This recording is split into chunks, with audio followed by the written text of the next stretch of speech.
The autumn wind howled across the vast Montana plains as Rebecca Martinez clutched her worn suitcase, standing at the gates of the Double J Ranch.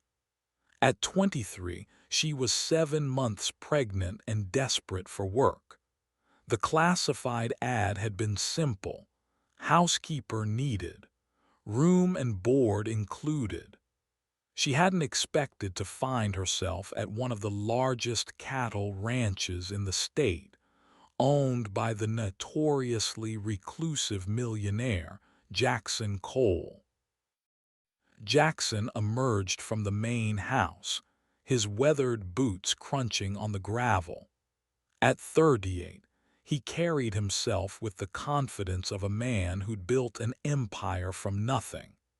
His dark hair was peppered with silver, and his piercing blue eyes seemed to see right through her.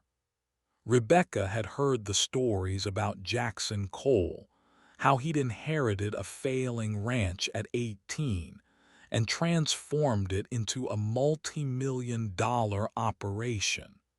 She'd also heard he was ruthless in business and kept to himself. "You're the woman who called about the job." Jackson's voice was deep, cautious. His eyes lingered on her swollen belly, and Rebecca instinctively placed a protective hand over it. "Yes, sir. Rebecca Martinez. I know what you're thinking, but I'm a hard worker.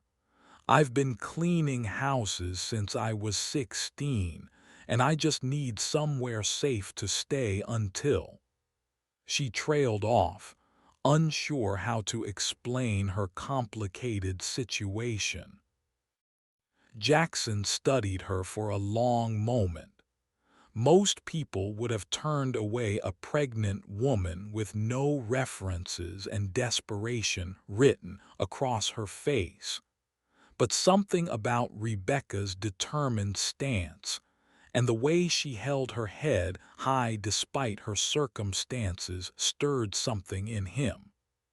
Perhaps it was the memory of his own mother, who'd struggled to raise him alone after his father died.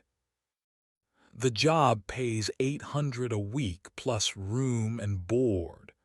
You'll have your own cabin behind the main house.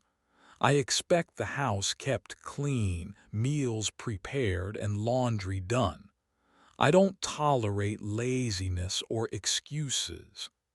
His tone was stern, but Rebecca caught something softer in his eyes. "Thank you, Mr. Cole. You won't regret this." Relief flooded through her voice. As Jackson helped her with her suitcase, Rebecca noticed the calluses on his hands. These weren't the soft hands of a man who'd inherited wealth and sat back. These were working hands. The cabin he showed her was small but clean, with a comfortable bed and a view of the mountains.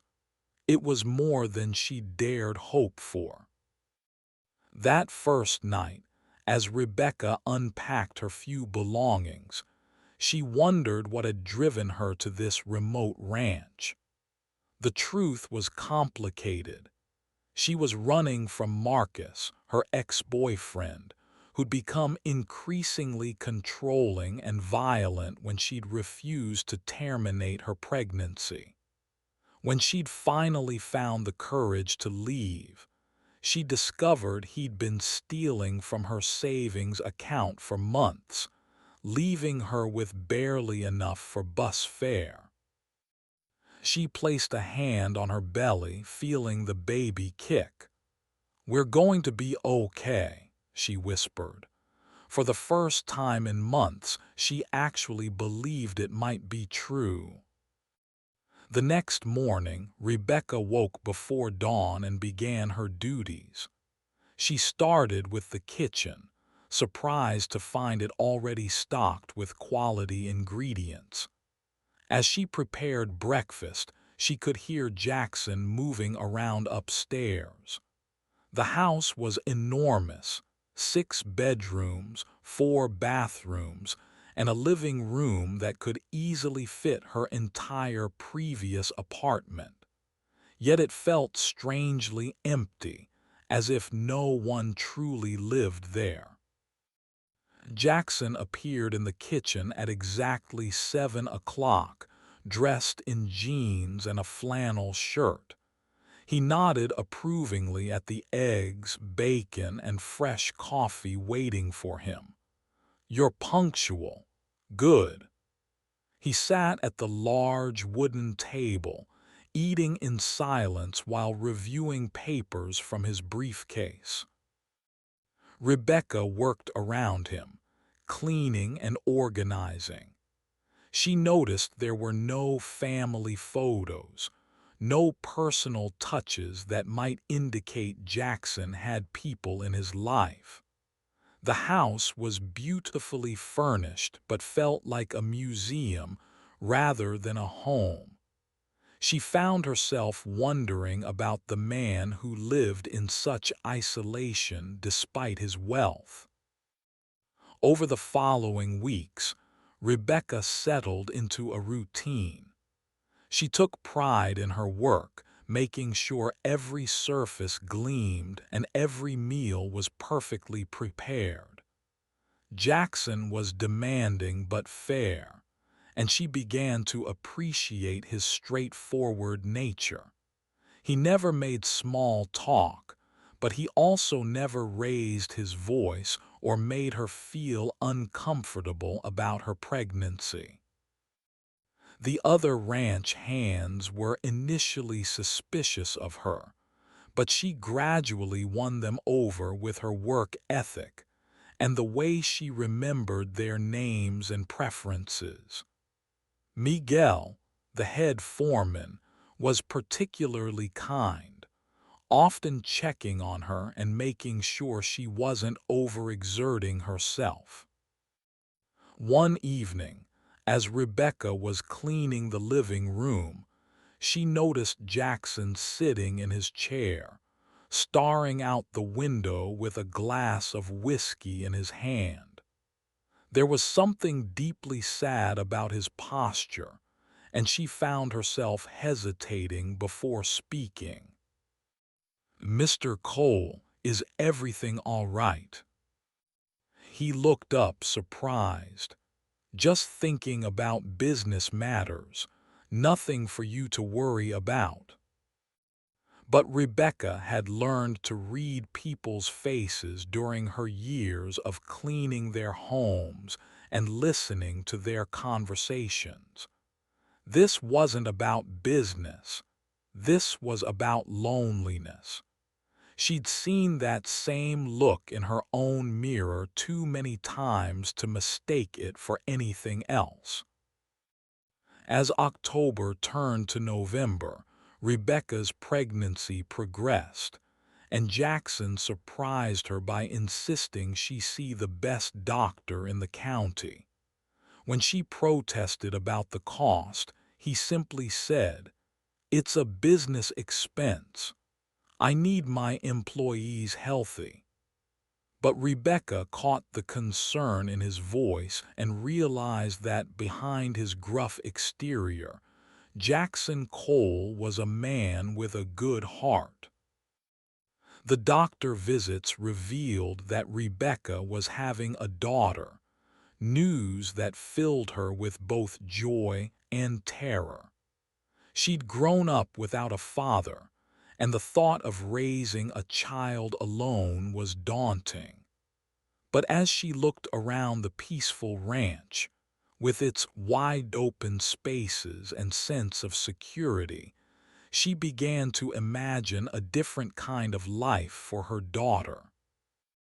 One particularly cold morning, Rebecca woke to find Jackson in the kitchen before her, making coffee. This was unusual.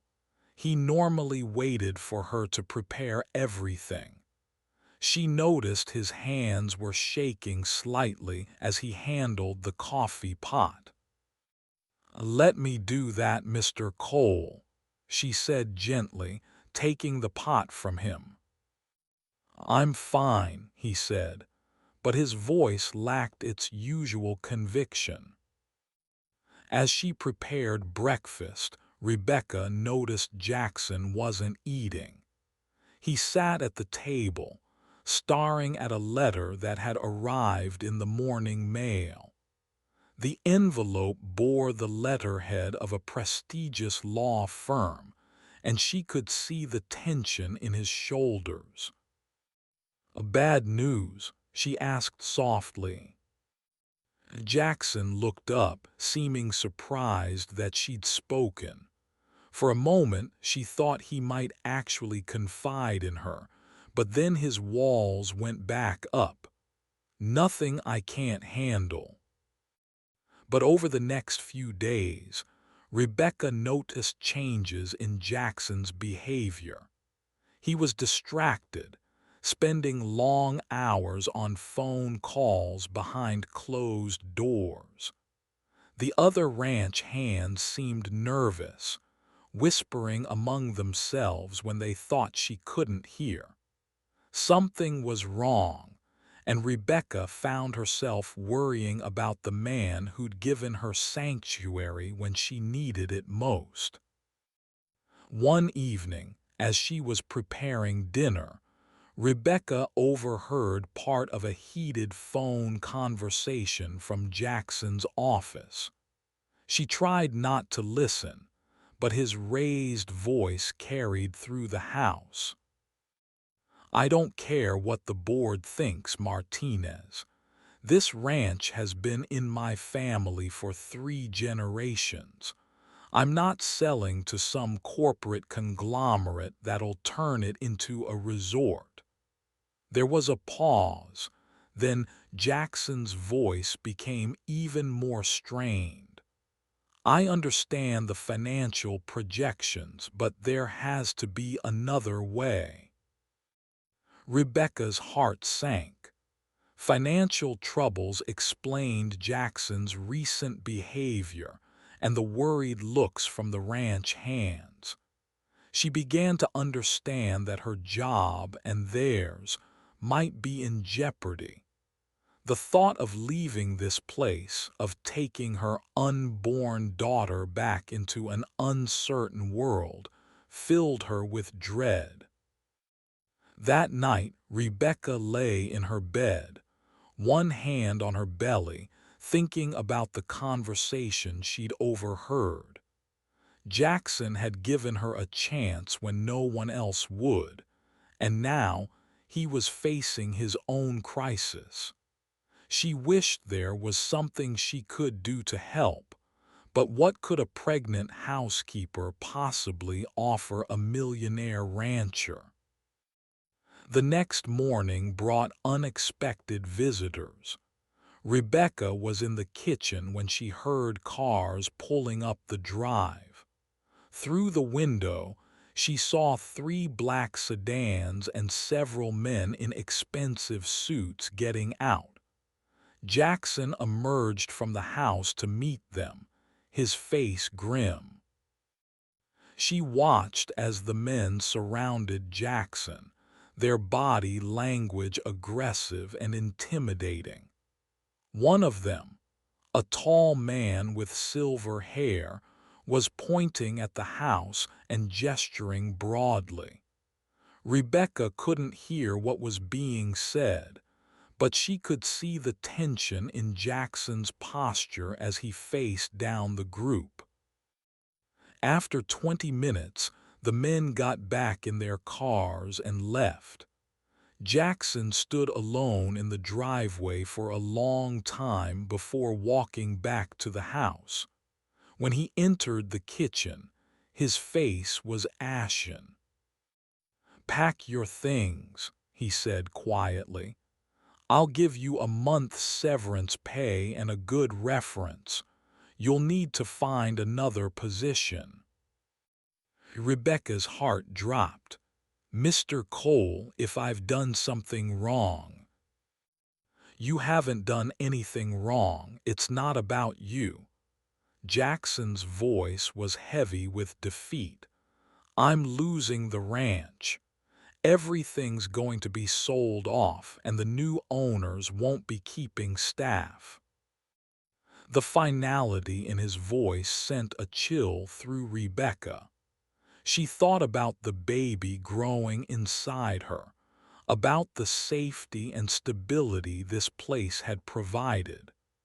But more than that, she thought about Jackson, the man who'd given her a chance, and who was now facing the loss of everything he'd worked for. "How long do you have?" she asked. 60 days, maybe 90 if the lawyers can stall." Jackson slumped into a chair, looking older than his years. "I've been fighting this for months, but I'm out of options. The bank is foreclosing and my business partners are pushing for liquidation." Rebecca poured him a cup of coffee and sat across from him. "Tell me what happened." Jackson looked up, surprised by her directness.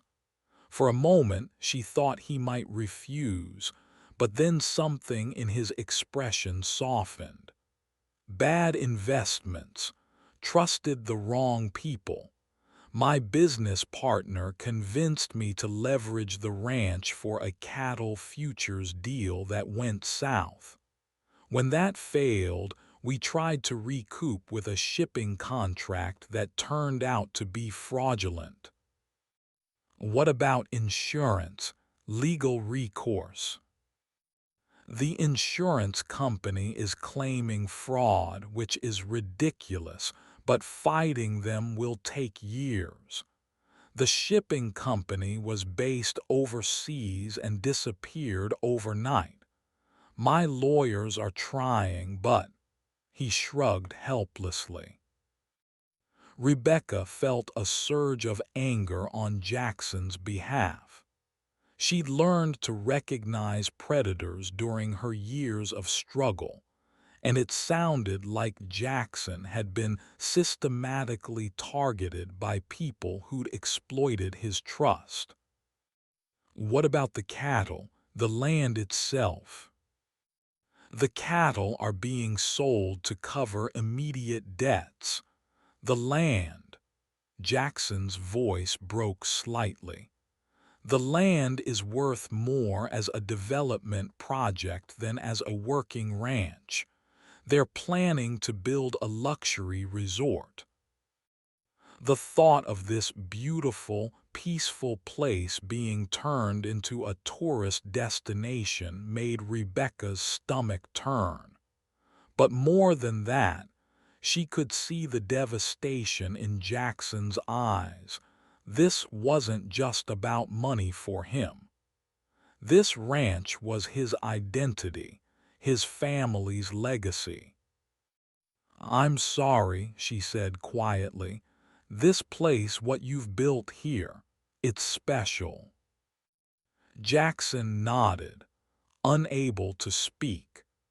Rebecca could see tears threatening at the corners of his eyes, and she realized this might be the first time he'd allowed himself to show vulnerability in front of anyone. That night, Rebecca couldn't sleep. She kept thinking about Jackson's situation and the injustice of it all. She'd seen enough of the world to know that good people often got taken advantage of by those with fewer scruples. But she'd also learned that sometimes the most unlikely solutions came from the most unexpected places. She thought about her own life, how she'd ended up pregnant and alone, running from an abusive relationship. But she'd also survived, and she'd found her way to this ranch where she'd discovered not just safety, but a sense of purpose. Perhaps there was something she could do to help Jackson, even if she couldn't see it yet. The next morning, Rebecca woke with a sense of determination. She'd been passive for too long, letting life happen to her instead of taking control. If Jackson was going to lose everything, she wanted to understand exactly how and why. Maybe there was something the lawyers had missed, some angle that hadn't been explored. She started by listening more carefully to Jackson's phone calls, not out of nosiness but out of genuine concern. She learned that his business partner, David Thornton, had been the one to propose both the cattle futures deal and the shipping contract. Both deals had been presented as sure things, backed by companies with impressive-sounding names and credentials. But Rebecca had experience with men who preyed on others' trust. Marcus had been charming and convincing too, right up until he'd shown his true colors. She began to wonder if David Thornton might be more than just a bad business partner. He might be a deliberate con artist. During her lunch break, Rebecca walked to the small town library and used their computers to research David Thornton and the companies involved in Jackson's failed deals. What she found made her blood run cold. The shell companies had been created just months before the deals were proposed, and they'd been dissolved shortly after Jackson's money was transferred. More disturbing, she found similar patterns involving other ranchers and farmers across the region. Rebecca printed everything she could find and hurried back to the ranch. That evening, she knocked on Jackson's office door. "Mr. Cole, I need to show you something." Jackson looked up from his desk, exhausted. "Rebecca, I appreciate your concern, but there's nothing more to be done. Please just look at this." She spread the papers across his desk. "I think you've been deliberately targeted." Jackson's eyes widened as he read through the documents. "How did you find this?" "I've been researching David Thornton and the companies involved in your deals. Look at the pattern. They've done this to at least 6 other ranchers in the past 2 years. Always the same setup. Build trust, propose lucrative deals, then disappear with the money." Jackson studied the papers, his expression growing darker. If this is true, then it's not just bad business decisions. It's organized fraud. Exactly.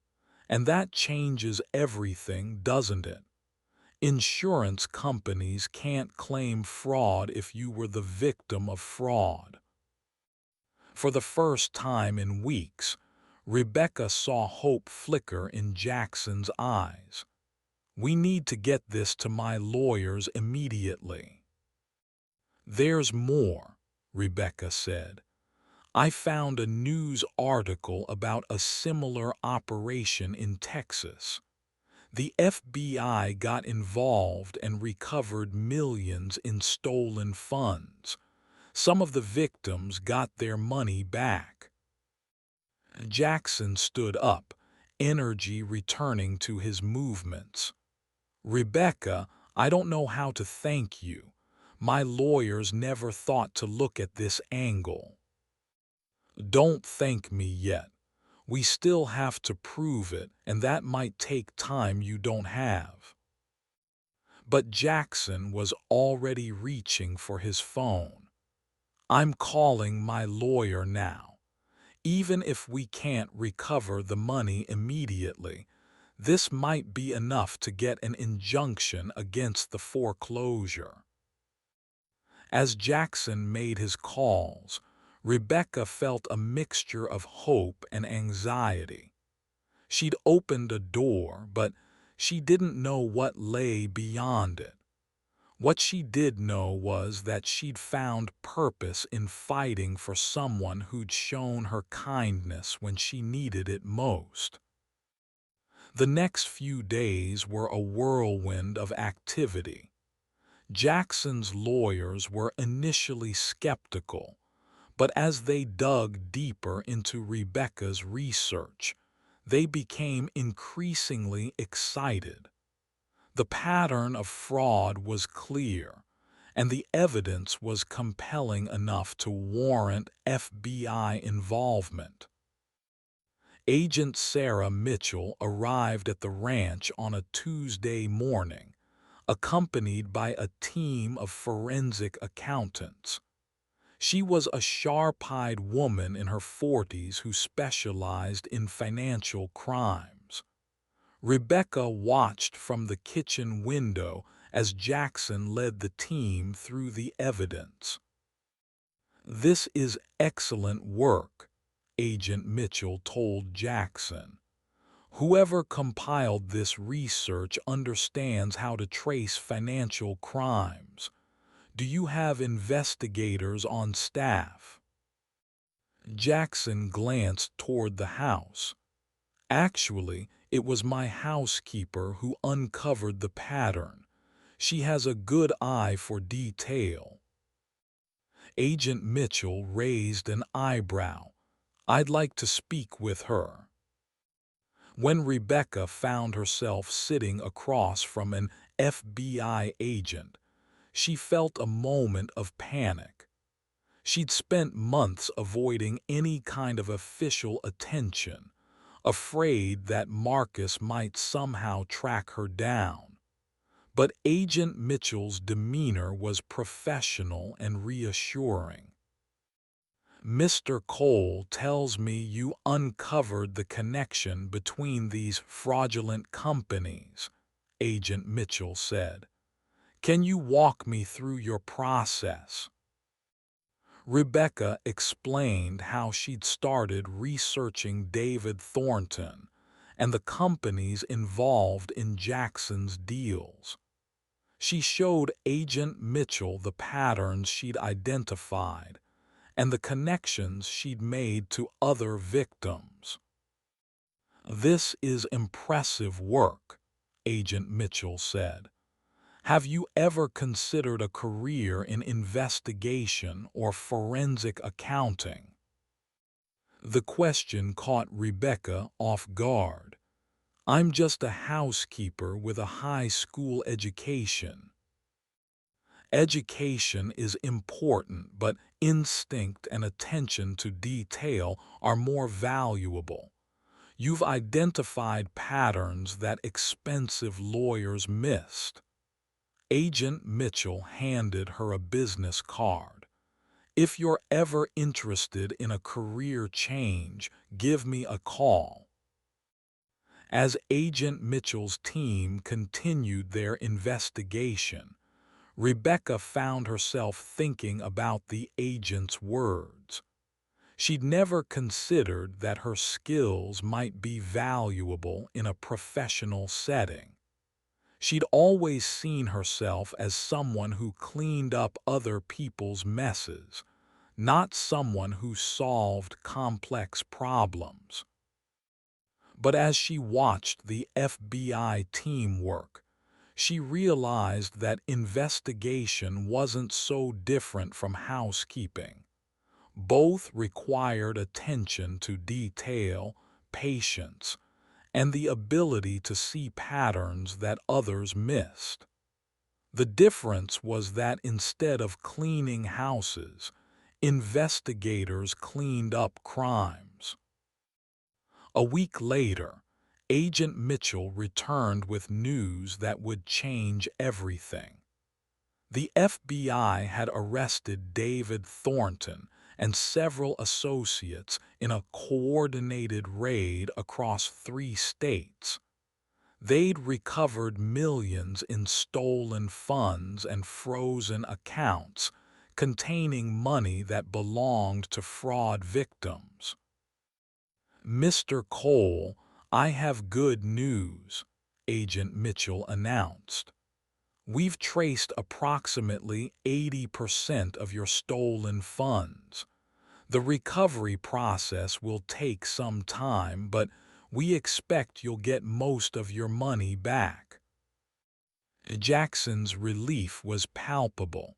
"What about the foreclosure?" "Your lawyers have already filed for an injunction based on our investigation. The court has agreed to suspend all foreclosure proceedings pending the outcome of our case." Rebecca watched from the kitchen doorway as Jackson's shoulders sagged with relief. The weight he'd been carrying for months was finally lifting, and she could see the exhaustion in his face giving way to something like hope.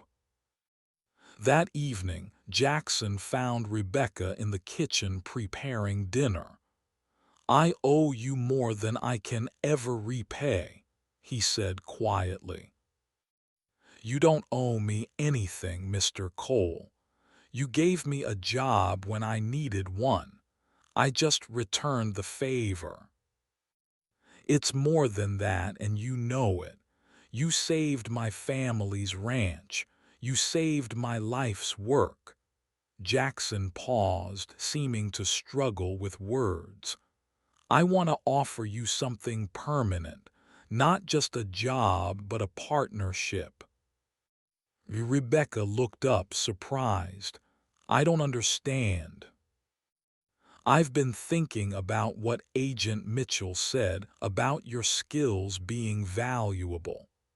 I want to start a consultation business, helping other ranchers and farmers who have been targeted by fraud. It would be based here on the ranch, and I'd want you to be my partner." The offer took Rebecca's breath away. "Mr. Cole, I appreciate the thought, but I'm about to have a baby.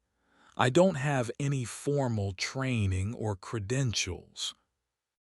"You have something more valuable than credentials. You have instinct and integrity.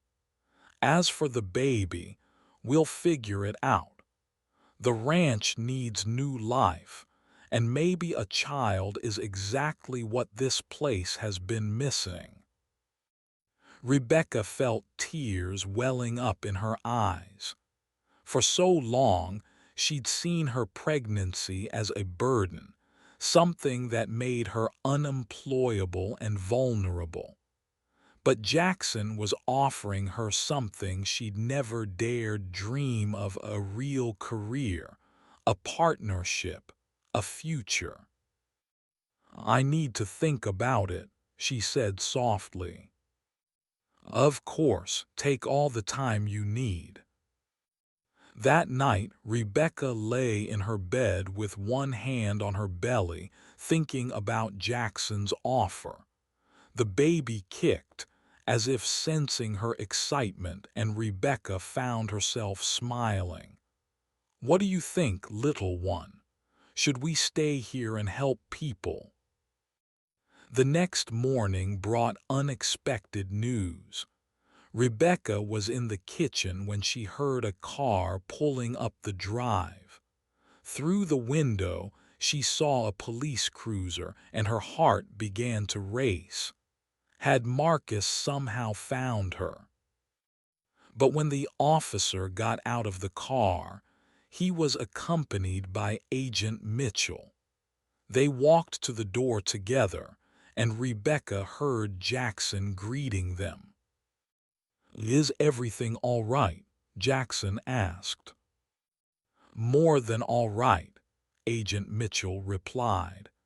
"We have an update on the Thornton case and some news specifically for Ms. Martinez." Rebecca's blood turned to ice. How did the FBI know her full name? She'd only ever given Jackson her first name, and had paid him in cash to avoid creating a paper trail. Agent Mitchell entered the kitchen with Jackson behind her. "Ms. Martinez, don't look so worried. This is good news." "How do you know my name?" Rebecca asked, her voice barely above a whisper. "We ran a background check as part of our investigation. Standard procedure when civilians are involved in federal cases." Agent Mitchell's expression was kind but professional. "We know about Marcus Rodriguez and what you've been running from." Rebecca felt her legs go weak. She sank into a chair, her hand instinctively moving to protect her belly. "He's been arrested," Agent Mitchell continued. "We discovered he was involved in a credit card fraud scheme, completely unrelated to the Thornton case. He's looking at federal charges and will likely be in prison for the next 5 to 7 years." The relief that washed over Rebecca was so intense it made her dizzy. She'd been running from Marcus for months, always looking over her shoulder, always afraid he'd find her. Now, suddenly, she was free. "There's more," Agent Mitchell said. "We recovered the money he stole from your accounts. It wasn't much, but it belongs to you." Rebecca looked up at Jackson, who was watching her with concern and understanding. "I'm sorry I didn't tell you everything," she said. "I was scared." "You don't need to apologize for protecting yourself and your baby," Jackson replied. "I'm just glad you're safe now." Agent Mitchell handed Rebecca a check. "This is your money plus interest. And there's something else. The FBI is starting a new program to train civilians in fraud detection. Given your natural aptitude, we'd like you to consider applying." Rebecca stared at the check, then at Agent Mitchell, then at Jackson. A month ago, she'd been a scared, pregnant woman with nowhere to go. Now she was being offered opportunities she'd never imagined possible. "I need to sit down," she said, even though she was already sitting. Jackson moved to her side. "Are you okay? Should I call the doctor?" "I'm fine, it's just a lot to process." Rebecca looked up at both of them. "Mr. Cole, about your offer yesterday, I'd like to accept it. And Agent Mitchell, I'd like to learn more about this FBI program." Both adults smiled, and Rebecca felt something she hadn't experienced in years, hope for the future. Over the next few weeks, Rebecca's life changed in ways she couldn't have imagined. The FBI training program was part-time and could be completed remotely, allowing her to work from the ranch while preparing for her baby's arrival. Jackson began implementing plans for their consultation business, converting part of the main house into professional offices. The ranch itself was transformed as well. With the foreclosure threat lifted and the promise of recovered funds, Jackson hired back the ranch hands he'd been forced to let go. The cattle were returned from their temporary sale, and the property began to feel alive again. Rebecca found herself settling into a new role that was part investigator, part business partner, and part family member. Jackson had insisted she move into the main house, arguing that she needed to be closer to help during the final months of her pregnancy. Besides, he'd said with a rare smile, this house has been too quiet for too long. It needs the sound of life in it. As Christmas approached, Rebecca felt the baby moving more frequently. Dr. Patterson, the obstetrician Jackson had insisted she see, confirmed that everything was progressing normally and that the baby was due in early January. "Have you thought about names?" Dr. Patterson asked during one visit. Rebecca had been struggling with this question. She'd considered naming the baby after her grandmother, but she'd also been thinking about the people who'd helped her during this difficult time. "I've been thinking about Jackson if it's a boy," she admitted, "but I'm having a girl." "What about Hope?" Dr. Patterson suggested.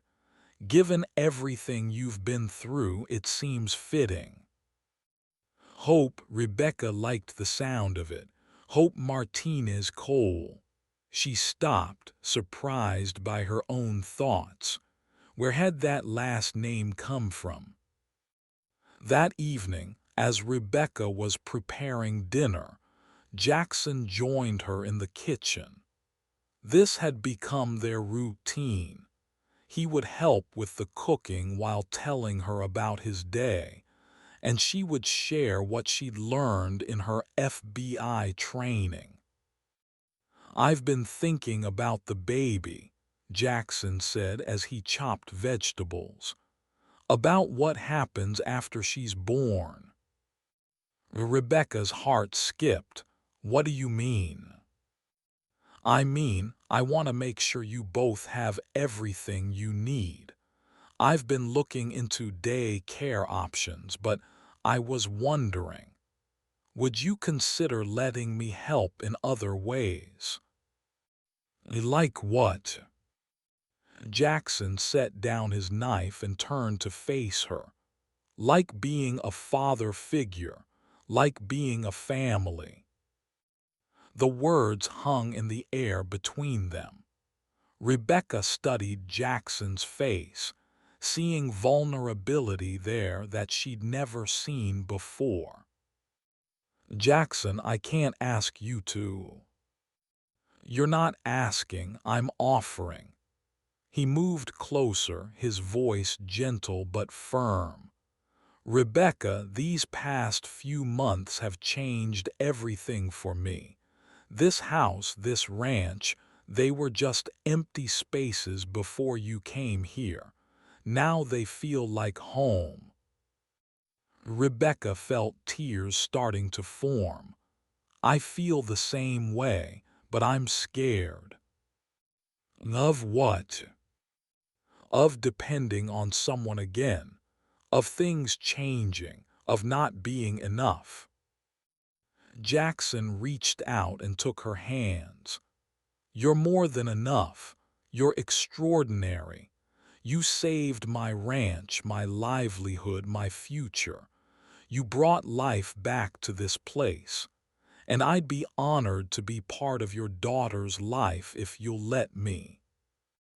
Rebecca looked into Jackson's eyes and saw something she'd never seen from a man before: genuine love without expectation, protection without control, partnership without domination. It was everything she'd hoped for but never believed she'd find. "Yes," she whispered, "I'd like that very much." Jackson smiled, and Rebecca realized it was the first time she'd seen him truly happy. "Then let's make it official." "What do you mean?" "I mean marry me. Be my partner in business and in life. Let me give your daughter a name and a legacy." Rebecca's breath caught. "Jackson, you don't have to." "I know I don't have to. I want to. I love you, Rebecca. I love your strength and your intelligence and your courage. I love the way you see solutions where others see problems. I love the way you've made this house feel like home." Rebecca felt the baby kick, as if she too was excited by the proposal. "Are you sure?" "I've never been more sure of anything in my life." Rebecca smiled through her tears. "Then yes, yes, I'll marry you." Jackson pulled her into his arms, careful of her belly, and kissed her softly. "We'll do this right," he promised. "A proper wedding, a proper family, a proper future." As they held each other in the kitchen of the ranch house, Rebecca thought about the journey that had brought her here. She'd started as a scared, pregnant woman running from an abusive relationship. She'd found work as a housekeeper, then discovered she had a talent for investigation. She'd helped save the ranch, found love, and now she was about to become part of a family. The baby kicked again and Rebecca smiled. "I think she approves," she said. "She's going to be the luckiest little girl in Montana," Jackson replied. "She's going to grow up on a ranch with horses and cattle and wide-open spaces. She's going to have parents who love her and each other. And she's going to know that she can be anything she wants to be." That night, Rebecca called her sister Maria, who lived in California. They hadn't spoken in months, partly because Rebecca had been afraid Marcus might track her through family contacts. "Rebecca, where have you been? I've been so worried." "I'm safe, Maria. I'm in Montana and I'm getting married." "Married to who? What happened to Marcus?" Rebecca told her sister the whole story about leaving Marcus, finding work at the ranch, uncovering the fraud, and falling in love with Jackson. Maria listened in amazement. "It sounds like a fairy tale," Maria said. "Are you sure he's not too good to be true?" "I thought the same thing at first," Rebecca admitted. "But he's real, Maria. He's kind and honest and he makes me feel safe. He makes me feel like I'm worth something." "You've always been worth something, Rebecca. You just needed to find someone who could see it." They talked for an hour, with Maria promising to come to Montana for the wedding. As Rebecca hung up the phone, she felt a deep sense of peace. For the first time in her adult life, she was surrounded by people who truly cared about her. The wedding was held on New Year's Day in the living room of the ranch house.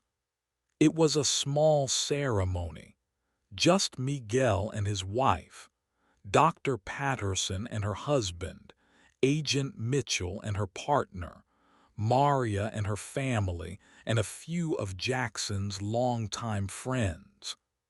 The justice of the peace who performed the ceremony was a weathered man who'd known Jackson since childhood. Rebecca wore a simple white dress that accommodated her very pregnant belly.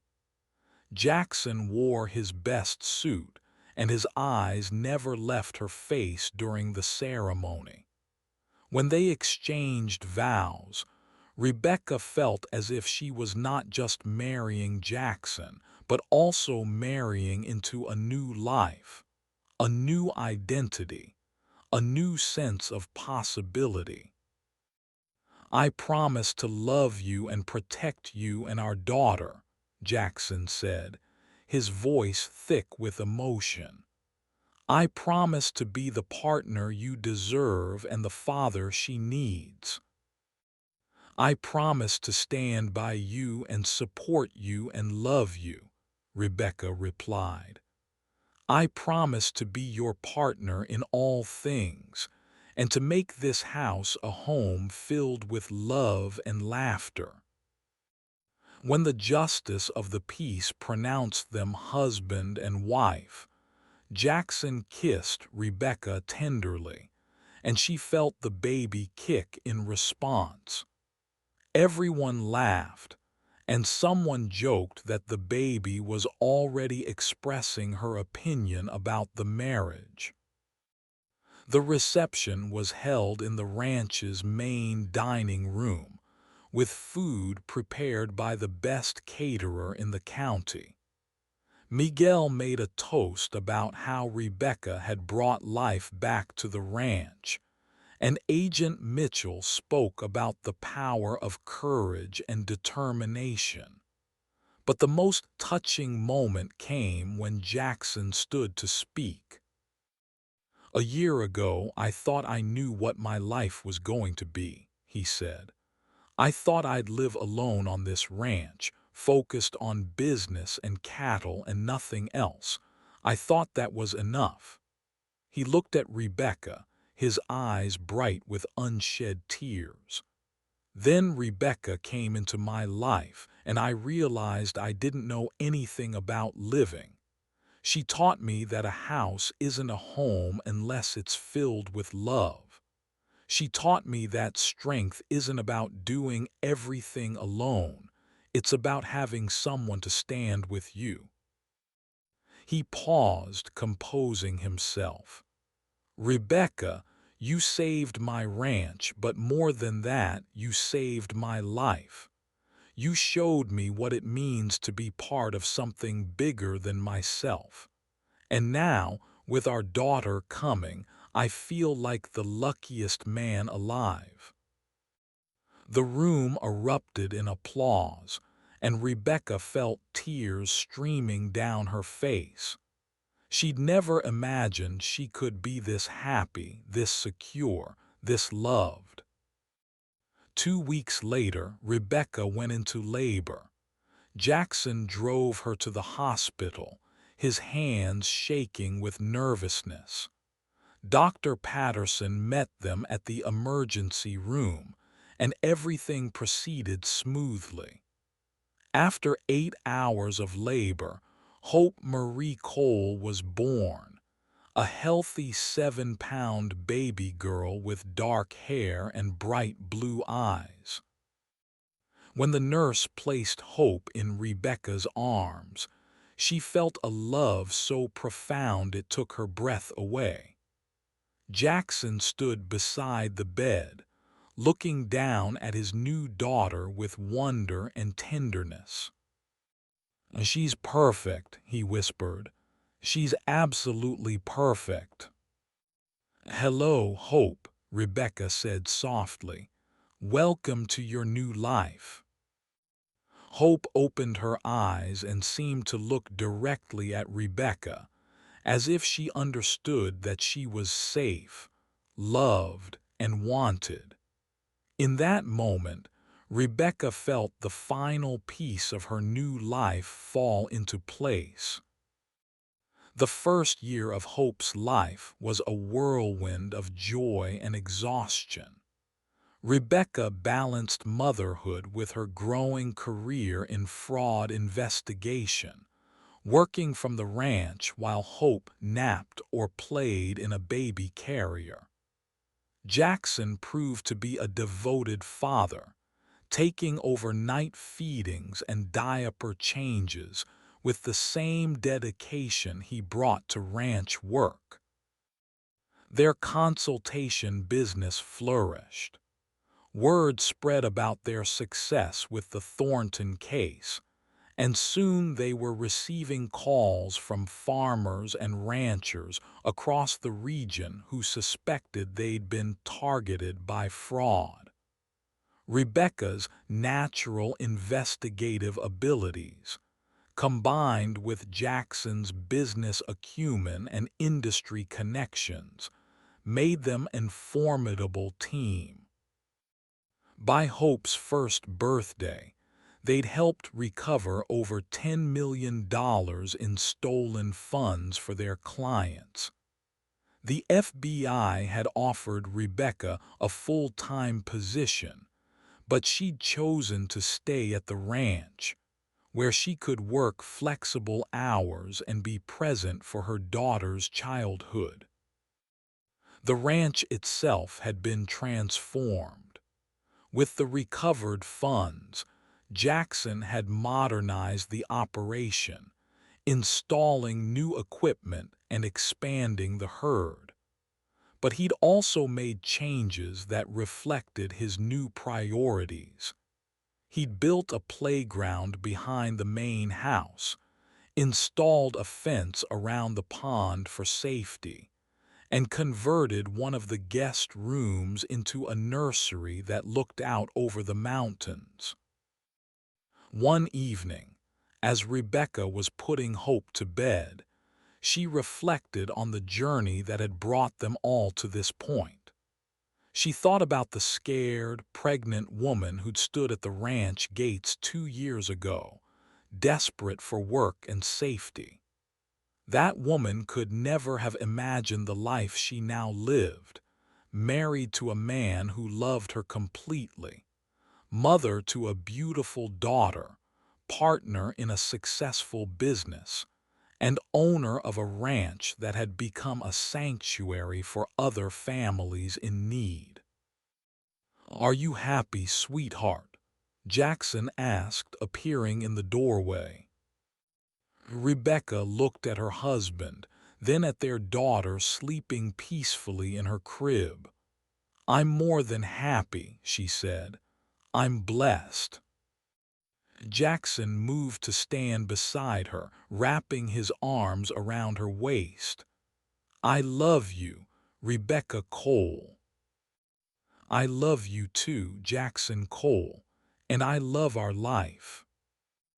They stood together in the soft light of the nursery, watching their daughter sleep, knowing that they'd created something beautiful and lasting. The ranch that had once been Jackson's isolated fortress had become a home filled with love, laughter, and purpose. As Hope grew from a baby into a toddler, she brought even more joy to the ranch. Her first word was horse, much to Jackson's delight, and she spent hours toddling around the stables under Miguel's watchful eye. The ranch hands adored her, and she became the unofficial mascot of the Double J Ranch. Rebecca continued to build their investigation business, developing a reputation as one of the most skilled fraud investigators in the region. She'd completed her FBI training and earned certifications in forensic accounting, all while maintaining her role as a mother and wife. The balance wasn't always easy, but Jackson's unwavering support made it possible. Their success attracted attention from beyond Montana. Rebecca was invited to speak at conferences, and their case studies were featured in law enforcement publications. But they remained grounded in their mission of helping ordinary people who'd been victimized by sophisticated fraud schemes. One day, when Hope was 3 years old, Rebecca received a call that would test everything they'd built. The caller was a woman named Jennifer Walsh, whose voice shook with desperation as she explained her situation. "Mrs. Cole, I heard about your work from Agent Mitchell. My family's farm in Wyoming was targeted by what I think is the same type of fraud you uncovered. We're about to lose everything, and I don't know where else to turn." Rebecca took down the details, her heart aching for Jennifer's family. The pattern was familiar: trusted advisors, too good to be true investment opportunities, and sudden financial ruin. But this case was different in one crucial way. The perpetrators were still active, and they were targeting Jennifer's neighbors as well. "We'll help you," Rebecca promised. "But this might be dangerous. If these people realize we're investigating them, they might try to stop us." Jennifer's voice was firm despite her fear. "I don't care about the danger. I care about saving my family's farm and protecting my neighbors from the same fate."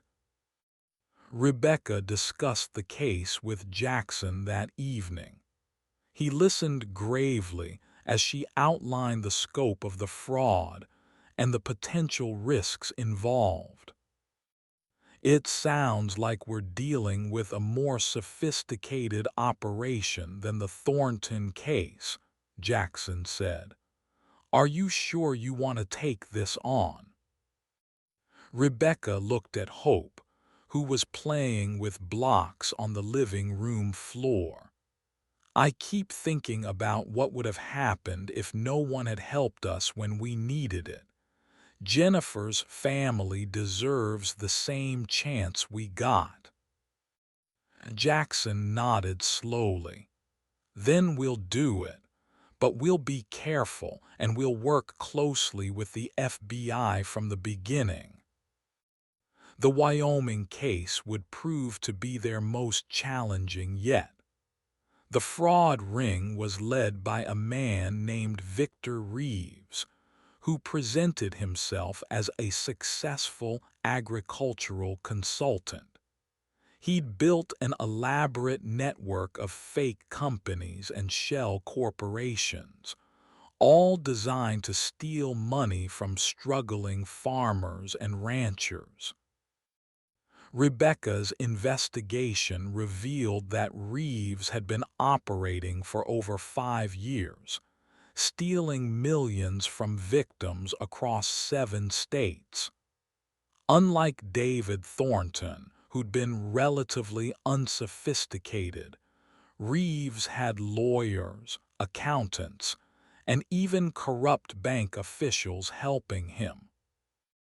"This is going to take months to unravel," Rebecca told Jackson after her first week of research. "And Reeves is smart. He's been careful to stay just within the bounds of legality in most of his dealings." "What do you need from me?" Jackson asked. "I need you to be patient. And I need you to be ready to protect our family if things get dangerous." Jackson's expression grew serious.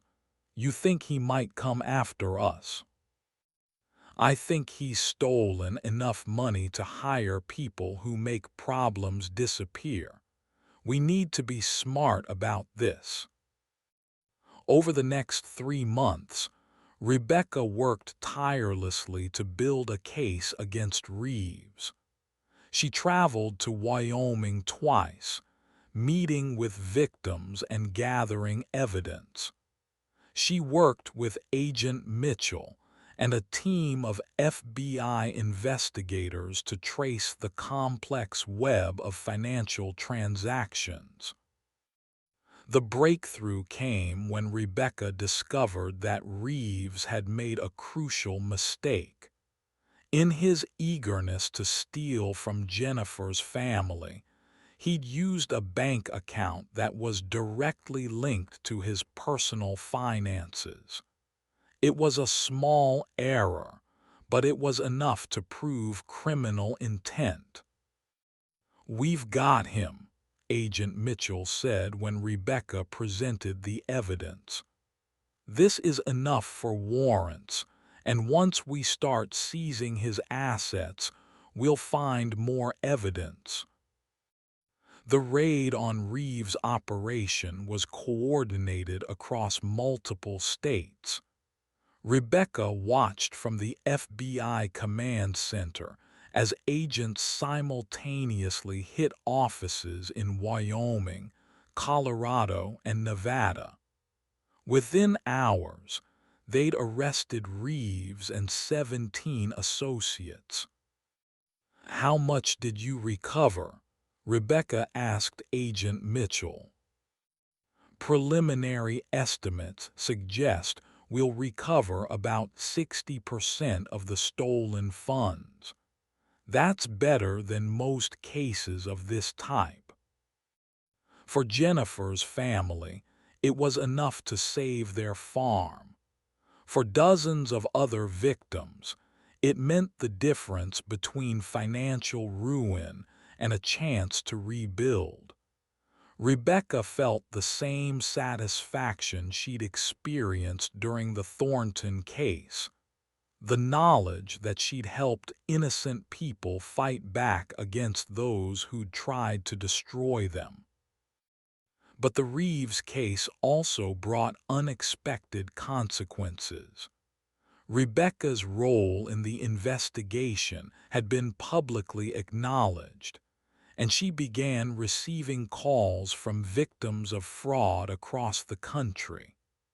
Some were desperate farmers and ranchers, but others were elderly people who'd been scammed out of their retirement savings, or small business owners who'd been targeted by sophisticated con artists.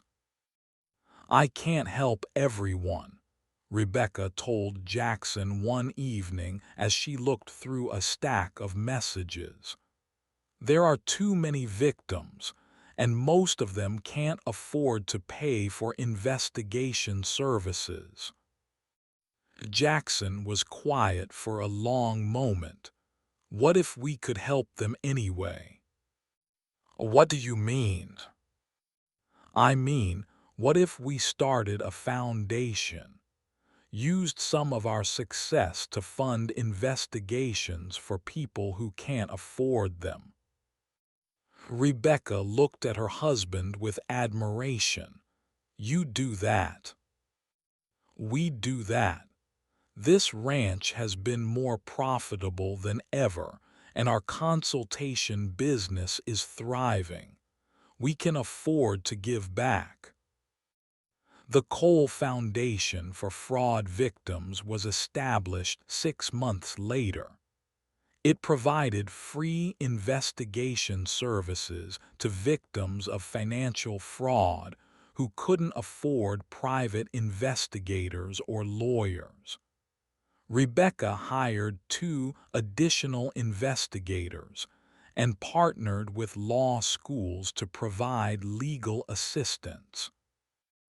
The Foundation's first major case involved a group of elderly residents in a Florida retirement community who'd been targeted by a fake investment scheme. The perpetrators had stolen over $2 million from people who'd worked their entire lives to save for retirement. Rebecca flew to Florida to meet with the victims, bringing hope with her so Jackson could manage the ranch. As she sat in the community center, listening to seniors describe how they'd been tricked out of their life savings, she felt a familiar anger burning in her chest. "They seemed so trustworthy," one woman said through tears. They had fancy brochures and official-looking documents. How were we supposed to know it was fake? You weren't supposed to know, Rebecca replied gently. These people are professional criminals who spend their time learning how to fool good people. It's not your fault that you trusted them. The Florida case took 2 months to solve, but Rebecca's team was able to trace the stolen funds to offshore accounts. Working with international law enforcement, they recovered 90% of the money and saw the perpetrators sentenced to federal prison. Each successful case brought more attention to the foundation, and soon Rebecca was fielding calls from law enforcement agencies asking for consultation on complex fraud cases. She'd gone from being a scared, pregnant housekeeper to being one of the most respected fraud investigators in the country. But success brought new challenges. The Foundation's work was attracting attention from the criminal organizations they were fighting against. Rebecca began receiving threatening phone calls, and Jackson hired security for the ranch. Maybe we should consider relocating, Jackson said one evening after a particularly disturbing threat. I won't risk your safety or hopes.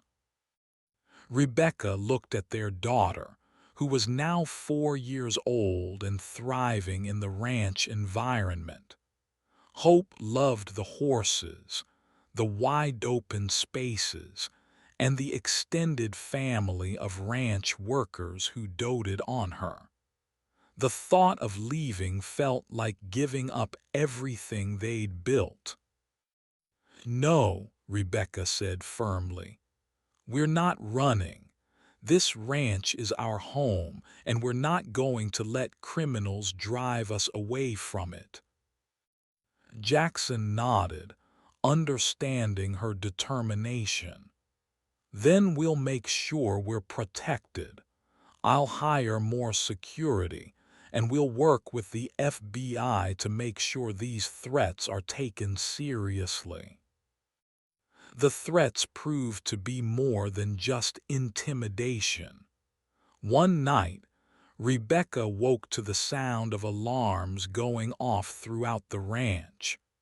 Jackson was already out of bed, reaching for the phone to call the security company. "What's happening?" Rebecca asked, her heart pounding. Someone tried to break into the main office. The alarms scared them off, but they left something behind. The something turned out to be a crude explosive device that had been designed to destroy the Foundation's files. It was a clear message: stop investigating or face the consequences. Agent Mitchell arrived the next morning with a team of FBI agents. "This is escalating beyond what we expected," she told Rebecca and Jackson. "We think you've uncovered something bigger than individual fraud cases." "What do you mean?" Rebecca asked. "We mean you've stumbled onto a network of criminal organizations that work together to target victims across multiple states. Your investigations have been disrupting their operations, and they're fighting back." The FBI offered to relocate Rebecca and her family to a safe house, but she refused. "I won't hide from criminals," she said, "and I won't stop helping their victims." Instead, they developed a comprehensive security plan. The ranch was equipped with state-of-the-art surveillance equipment, and FBI agents were stationed on the property around the clock. Hope was assigned a bodyguard for her trips to town, and Rebecca's travel was limited to essential business. The increased security was disruptive, but it also made Rebecca more determined than ever to continue her work. She knew that every case she solved meant justice for victims and consequences for criminals who thought they were above the law. The foundation's reputation continued to grow, and Rebecca began receiving international requests for assistance. She worked with Interpol on cases involving fraud schemes that crossed national borders, and she testified before Congress about the need for stronger laws to protect fraud victims. But the most rewarding moments came from the personal connections she made with the people she helped. She received letters from families who'd saved their farms, elderly people who'd recovered their retirement savings, and small business owners who'd been able to rebuild after being victimized. One letter particularly moved her. It was from Jennifer Walsh, the Wyoming rancher whose case had led to the Reeves investigation. "Dear Rebecca," the letter began, "I wanted to let you know that our farm is thriving.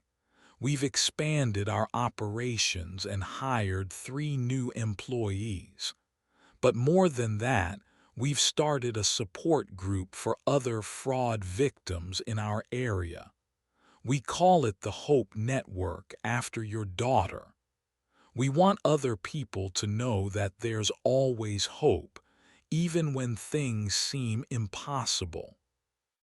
Rebecca read the letter aloud to Jackson that evening, tears streaming down her face. "They named it after Hope," she said, "after our daughter." Jackson pulled her close. "She's going to grow up knowing that her name represents something important, that it represents the possibility of good triumphing over evil." As Hope's 5th birthday approached, Rebecca and Jackson decided to throw a big party at the ranch. They invited all the ranch workers, several FBI agents who'd become friends, and many of the families they'd helped through the foundation. The party was a celebration not just of Hope's birthday, but of everything they'd accomplished together. The ranch was decorated with balloons and streamers, and Miguel had organized pony rides for the children. Agent Mitchell brought a cake shaped like a horse, and the ranch hands performed a mock cattle drive for the entertainment of the guests. During the party, Rebecca found herself standing on the porch of the main house, watching the celebration spread across the ranch grounds. Children were laughing, adults were sharing stories, and Hope was at the center of it all, surrounded by people who loved her. Jackson joined her on the porch, wrapping his arms around her waist. "What are you thinking about?" he asked. "I'm thinking about how different this is from where we started," Rebecca replied. "5 years ago, I was a scared, pregnant woman with nowhere to go. Now look at all this." "You built this," Jackson said softly. "Your courage, your determination, your refusal to give up, that's what created all of this." "We built this," Rebecca corrected. You gave me the chance to discover who I could be. You supported me when I wanted to help others. You made me believe I was worth something. They stood together in comfortable silence, watching their daughter play with her friends. Hope was confident and happy, secure in the knowledge that she was loved and protected. She would grow up on this ranch, surrounded by people who valued justice and fairness and the importance of helping others. As the sun set over the Montana mountains, painting the sky in shades of orange and pink, Rebecca felt a deep sense of contentment. She'd found her purpose in life, and she'd found it in the most unexpected place. The scared woman who'd once stood at the ranch gates was gone, replaced by someone stronger, more confident, and more determined to make a difference in the world. The ranch that had once been Jackson's isolated retreat had become a beacon of hope for fraud victims across the country. The foundation continued to grow, helping more people each year, and building a network of investigators and lawyers dedicated to fighting financial crime. But for Rebecca, the most important thing was the family she'd built with Jackson and Hope. They'd created a life filled with love, purpose, and the knowledge that they were making the world a better place, one case at a time. As the party wound down and the guests began to leave, Hope ran up to Rebecca and Jackson, her face flushed with excitement. "Mommy, Daddy, this was the best birthday ever," she exclaimed. "Can we do it again next year?" Rebecca knelt down to hug her daughter. "We can do it every year, sweetheart. This is your home and these are your people, and we'll celebrate here for as long as you want." Hope smiled and ran back to play with her friends. Rebecca watched her go, marveling at the confidence and joy that radiated from her daughter. Hope would grow up knowing that she was loved, protected, and capable of achieving anything she set her mind to. That night, after Hope had been tucked into bed, and the ranch had settled into peaceful quiet, Rebecca and Jackson sat on their porch, looking out over the land that had become their sanctuary. "Do you ever regret it?" Jackson asked quietly. "Giving up the quiet life for all this complexity?" Rebecca considered the question seriously. Their life was certainly more complicated than it had been when she was simply a housekeeper and he was a solitary rancher. But it was also richer, more meaningful, and filled with purpose. "Never," she said firmly. "This is exactly the life I was meant to live. I just needed to find the courage to claim it." Jackson nodded, understanding. "I feel the same way. Before you came here, I was just existing. Now I'm living." They sat in comfortable silence, holding hands and watching the stars appear in the clear Montana sky. Tomorrow would bring new challenges, new cases, new opportunities to help people who needed their assistance. But tonight, they were content to simply be together, surrounded by the life they'd built and the love they shared. The ranch stretched out around them, a testament to their determination and proof that sometimes the most beautiful things can grow from the most difficult circumstances. Rebecca had come here as a woman with nothing, running from a dangerous situation with nowhere else to go. She'd found not just safety, but love, purpose, and a family that had become her anchor in the world. As they finally headed inside to bed, Rebecca paused at the door to look back at the ranch one more time. The mountains stood silhouetted against the starry sky, and the ranch buildings were peaceful in the moonlight. It was home in every sense of the word, a place where she belonged, where she was valued, and where she could make a difference. The journey from desperate housekeeper to successful fraud investigator had been unexpected, but it had led her to exactly where she needed to be. She'd learned that courage wasn't the absence of fear, but the decision to act despite it.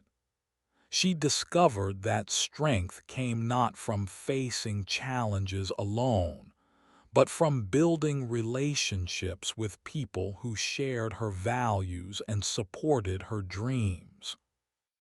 Most importantly, she'd learned that home wasn't a place you were born into, but a place you created through love, determination, and the courage to fight for what mattered most.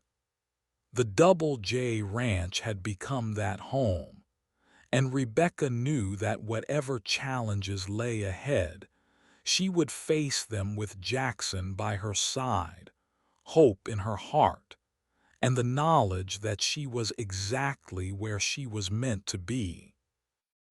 The story of the millionaire cowboy who took in a pregnant maid had become the story of two people who saved each other and built something beautiful together. It was a story of second chances, unexpected love, and the power of ordinary people to create extraordinary change in the world.